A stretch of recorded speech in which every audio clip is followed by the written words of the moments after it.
بسم الله الرحمن الرحيم.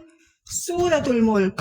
تبارك الذي بيده الملك وهو على كل شيء قدير، الذي خلق الموت والحياة ليبلوكم أيكم أحسن عملا وهو العزيز الغفور، الذي خلق 7 سماوات طباقا ما ترى في خلق الرحمن من تفاوت فارجع البصر هل ترى من فطور ثم ارجع البصر كرتين ينقلب إليك البصر خاسئا وهو حسير، ولقد زينا السماء الدنيا بمصابيح وجعلناها رجوما للشياطين وأعتدنا لهم عذاب السعير، وللذين كفروا بربهم عذاب جهنم وبئس المصير.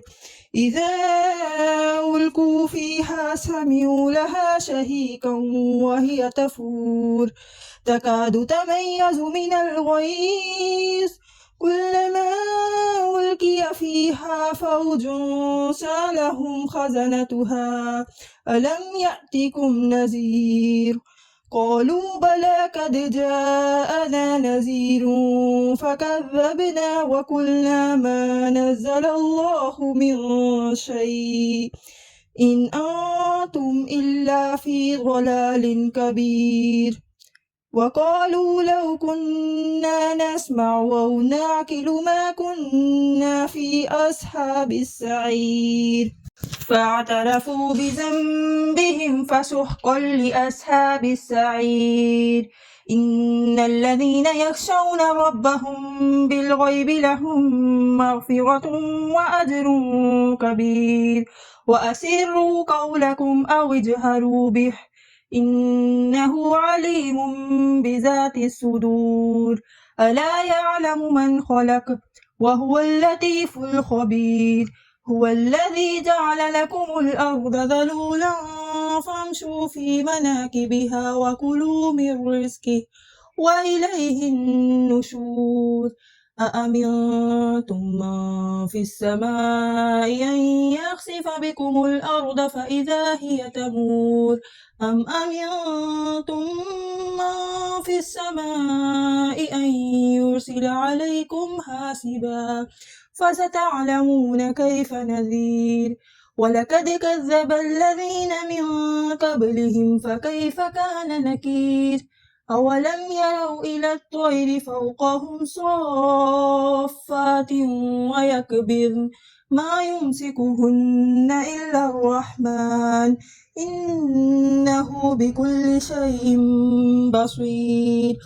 أمن هذا الذي هو جند لكم ينصركم من دون الرحمن إن الكافرون إلا في غرور. أمن هذا الذي يرزقكم إن أمسك رزقه بل لجوا في عتو ونفور. أفمن يمشي مكبا على وجهه أهدى أمن يمشي سويا على صراط مستقيم. قل هو الذي أنشأكم وجعل لكم السمع والأبصار والأفئدة قليلا ما تشكرون. قل هو الذي ذرأكم في الأرض وإليه تحشرون. ويقولون متى هذا الوعد إن كنتم صادقين. قل إنما العلم عند الله وإنما أنا نذير مبين. فلما رأوه زلفة سيئت وجوه الذين كفروا وقيل هذا الذي كنتم به تدعون. قل أرأيتم إن أهلكني الله ومن معي أو رحمنا فمن يجير الكافرين من عذاب أليم.